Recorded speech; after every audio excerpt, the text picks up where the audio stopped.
So Victor's there like, hey, maybe let's call some friends of ours, And so he called Bob Kyoko, who he was in school with, and then he called a guy called David Mageria, Monique's bro. Yes, Monique Mogeria's brother. Yeah, because they had known each other from a thing called Christian Family Fellowship, CFF, back in the day, right? Yes. And then I brought a guy called Chris Wangondu, right, who I'd been in school with and who was an excellent songwriter, right? And so the five of us started. And that's how it was. And we would meet every day and rehearse from like 9 in the morning till 2 or 3. And then go to Adam's, get some chips, and go home, But also, and a lot of those rehearsals were in the Sei household. And so like the Seis were instrumental in just, knowing that there's a cup of tea. And, young men... And even a space you're allowed. Exactly, Yeah. We practice at my place as well, and my parents are quite supportive, but it's like the Seis, right? It's like their home was our base, So it's, and actually our first performance as the five of us was at their church, AIC Gong Road. And now how was that? It was great. It was great. Because and at this time, are you on a capella group? Is there instrumentals? We were a cappella for the first year and a half, 2 years, and so, the only thing that happened was one of the songs we pitched it too low, and so it was a bit, and so the harmonies sort of are not as clear as they should be when you're singing quite low, and we sounded a bit like monks, but it was great, The thing was this, so because we'd got such a talented arranger in Vic, right? A lot of people when you're singing a cappella, you're sort of assigning harmonies by ear, right? But Vic is there like, well, let's make it really close, and he's telling you, you're singing this note, he's not guessing, he's there like, and he can really you're assigning every note. He has a gift to sing. He's got a vocal arrangement gift, yeah. And so within a very short period of time, we were good, and a lot of people knew who we were because. How did they begin knowing who you are? What did you start doing? Because you've talked about one performance. Well, what happens after that? So as an a cappella group, you're your instruments, So it's really easy to get from one place to another. To do what I'm saying? To do a gig. And so first of all, so we would go and sing. You could possibly do 3 weddings on a Saturday morning, a 9, an 11, and a 1. At a place, let's say at All Saints. Yes. You just you're singing 3 weddings, right? Then in the after, you're being called to a CU meeting, right? Yeah. And then on Sunday, you're doing 2 or 3 services in the morning, right? Yeah. And possibly some other thing in the afternoon. It was not unheard of for us to play 7, 8 engagements on a weekend, right? And so, it's small engagements. It's like anything 15 minutes, half an hour, So within a very short period of time, this is pre-internet, right? And we hadn't even started recording yet. It's just by virtue of, sorry, should we? Okay. Yeah, no. I know. Come on through. Where was I? So no, it's this pre-internet. So there's no. Yeah. This is pre-internet. We had not yet started recording, and so by virtue of going and playing in front of, at every time you're playing in front of 100, 200 people, be it a congregation at a church or a CU, and so within a very short period of time, a lot of people knew who we were. And because we were also good, by virtue of the fact that, yes, we could sing, but we also had this amazing arranger. Yeah. But there's the arranger, but you see, each individual has to hit what he has arranged. Exactly. He has to execute what has been arranged in order for you then to be called good. Meaning that you guys were executing. Surely goodness and mercy follow me. And mercy shall follow me all the day. In the matter and mercy shall follow me all the day. In the matter, surely goodness and mercy shall follow me all the day. In the matter.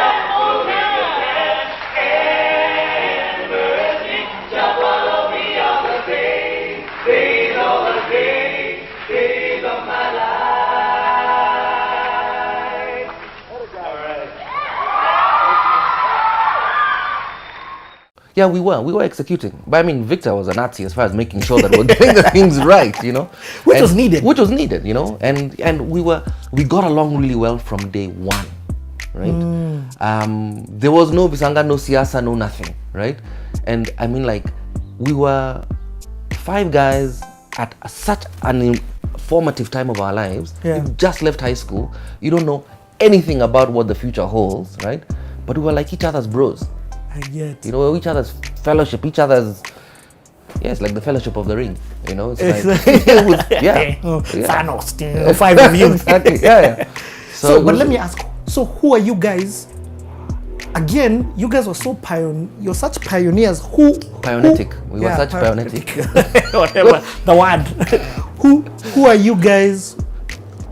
I don't want to use the word competing, but who is at par with you? Honestly. Well, I mean, Akina Pete, they had heart, and they were doing their thing. You know, there was a group called Brotherly Love. They were doing their thing. I think Brotherly Love then became Safari. But there wasn't as much music happening then as there is now. Yeah. You know. So no wonder the explosion of come here. Yeah, definitely. But I mean, like I say, we were free, as in we didn't charge. People like that. Were you even thinking about that at that time? That's the thing. As I really say, having your parents behind you is half the battle, right? The fact that there's a place to go practice and there's bread and tea and whatever, right? And then there's a home to go to, right? There's bus fare. Yes, there's bus your fare. parents are giving you bus fare, and so like a lot of parents don't realize how important their role is in the inception of someone's career, because when there's no chums, you know, having those assurances, it's all the parents, you know. And then this thing kept you from doing other things. You see, at that time, as much as you're saying you were free, you also had time. And you know, in time and an idle mind, that's now where that energy that teens have at that time, if you direct it into something like Five Alive, hence why it would explode. Talking about Five Alive, why the name Five Alive? Well, 5 guys alive in Christ. That was the name that Chris was like, because Chris is a wordsmith. He's like, I've got it, 5 alive. I was like, yeah, sounds great. That's how it came, you know. So 5 Alive went on. A year and a half later, David Mageria left. He went to college in the US, and we looked around for a replacement for him, and we found a guy called Joe Kirago. Yeah, because I'm like David. I didn't know that name. Yeah. 5 Alive. So Joe came in a year and a half, 2 years into the group, and he's the one who brought in sort of keyboards and sort of programming. Because Joe was a monster producer, as in like you should see him with his hands flying across like a keyboard. He's making beats, whatever. And at that time, he was sort of a part of Crisco's worship and praise and worship team. And so yeah, he's the one who brought that technology into our lives. You know. And what year is this? We're talking 93, 90? I think we're talking 94-ish. Okay. Yeah. You know. See you guys. Pole. Okay, that is another pole. Do you need to come in? You're off. Okay, have fun. So he was now the producer of the group in terms of sequencing on a keyboard. Yeah, sequencing on a keyboard, that was Joe's forte, right? Victor and I tried, as in we learned a lot from Joe, you know. But he's the one who brought that tech into the group. That's so cool to hear about the different roles of people in the group. You know what I mean? Guys may see one person in the group and think, this is superstar, not knowing that the other people have what the roles, the hidden roles. So let me ask you guys, at this time, have you been in a studio? At this time, no, not yet. I think we did a bit of studio work for the Brookside commercial, sort of 1995. And we ad which was on TV that made you guys superstars. I don't know about superstars. Dude, I was the youth. I was the youth. So yeah, we got called to do this thing. I guess also Chris had a couple of connections in the advertising world, right? Because he's always sort of been in media, you know, like his father was always a newscaster back in the day as well, you know, and was the voice of the NAC government. Did you know that? No, I Sammy didn't. Louis. Oh. Is Chris's dad. So, and so we got called to do an ad, and we were paid 50K. 50K. This is what year 94 or 95 was. They're like, we are millionaires. Let's go buy a plane right now. Yeah. Read it. Come on, man. 50 G's. It was beautiful. So that was our first experience, and then we went and shot the video for that. It was cool. It was cool. And what ended up happening was that we were doing our first big concert like 3-4 months after that. And so just the ad really put us in people's living rooms, you know. And we were actually doing that concert as a fundraising effort because we'd been invited to play some gigs in Europe. Hold on, no, hey, Eric Bana, come sorry. So, you know, I'm trying to understand these 5 guys who've just joined and are making music in Victor Say's house. But now I've been a musician, so I understand by the time you're being invited to go to Europe, you're not a nobody. You've done some waves here. By the time Brookside is calling you to do an ad, hey boss, guys.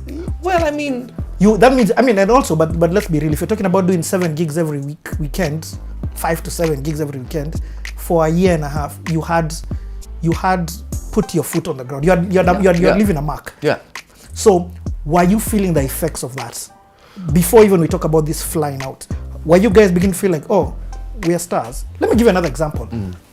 I go down to every holiday we went to Jadini. You guys came. That's right. You guys came there, and you didn't come there once. You get what I mean? Yeah. So it was a big deal for you even to be called by the Alliance Hotels to do concerts. It was. But I mean, there's a combination of things. Everything is connected, right? Yeah. And so, we're doing a good job, right?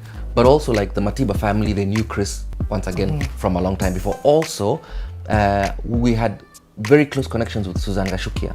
Right, who was in the same group with Suzanne Matiba, right? Yes. And so we were part of that whole collective, and Okay, I get it. Yeah, so we're beginning to feel the effects. Yes,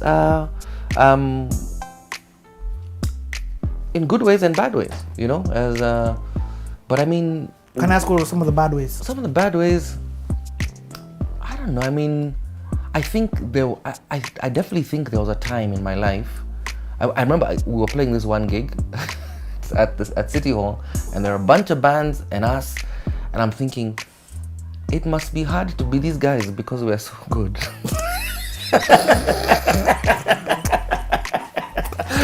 Oh my Lord! You know, that's a hubris. You know, and so you play that, you do that whole arc up until when we got we got a Kisima award. I think in Kisima's its inaugural ceremony. Yep. Huko nao kido 95, 96. And we got booed off stage.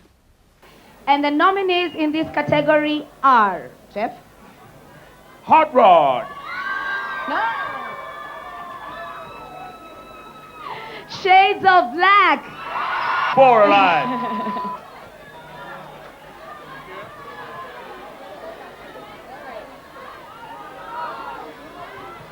And the winner is, ladies and gentlemen, 5 Alive!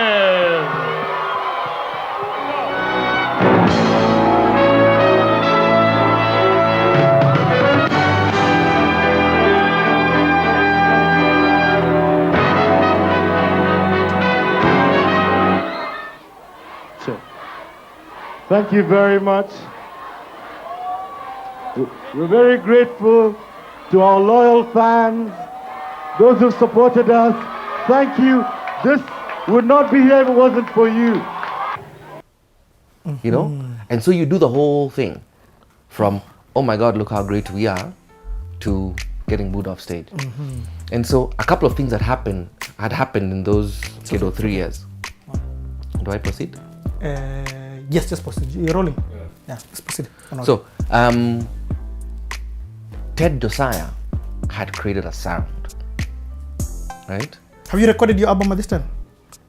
We are recording our album concurrently. Okay. Right? First tell about this Ted Josiah, then we'll come to your album. Yeah. So, Ted Josiah had created a sound. It's sort of its biggest its biggest star at the time was Hardstone, right? And so there's a change in what Kenya is listening to, It's true. right? And so here we are, we've been doing our gospel a cappella, right? And we're playing now sort of, at that point, like the premiership is Carnival, right? That's the Premier League, right? Yep. And now Uhiki is Vumai.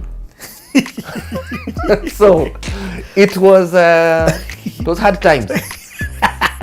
I remember we were outside, I think, I don't know, warming up or something, and the whole audience, "Kumelela, kumelela." Wow, they're like, goodness. It's spoilt.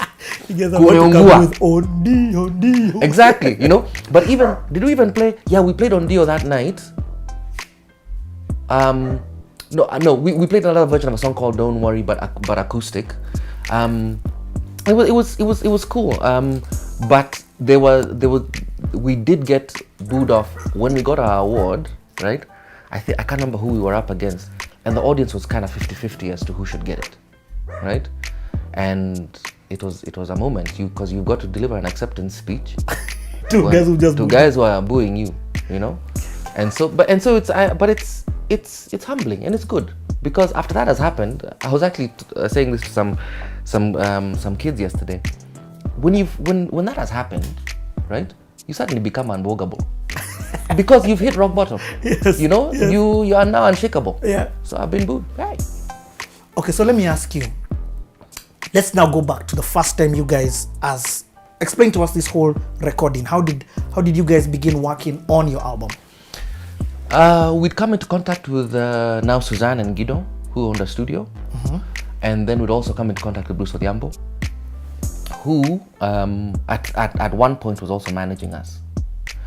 And so they're like, okay, we'd gone to Europe, played a couple of gigs in Switzerland.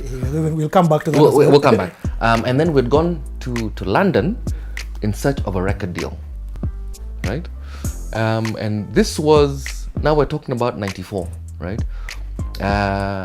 It's all Boys to Men time. You know what I'm saying? It's Boys to Men o'clock, right?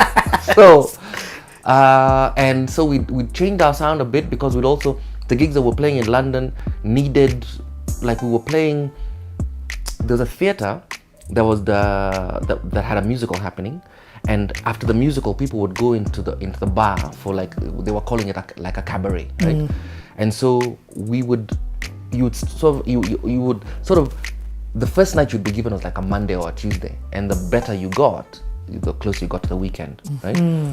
And so we were sort of incorporating other stuff into our set, sort of some grooves, some beats, right? And so we started Getting closer to the weekend. Getting closer to the weekend, and at one point I think we were playing like 3 nights a week, right? So it was cool, you know. But obviously now at this point, we're being influenced by what the Boys to Men's of the world, sort of the 4-part harmony situation that's happening globally. And so, but the industry was saturated with it at that point, you know, and it was. So we show up in London, you're looking for a record deal, and it's like, so what are you guys? Are you gospel? Are you R&B? Are you a cappella? And the industry really wants to pigeonhole you because they know how to sell a particular thing, right? And so you understand that business model. They're like, we don't do different because this thing works, right?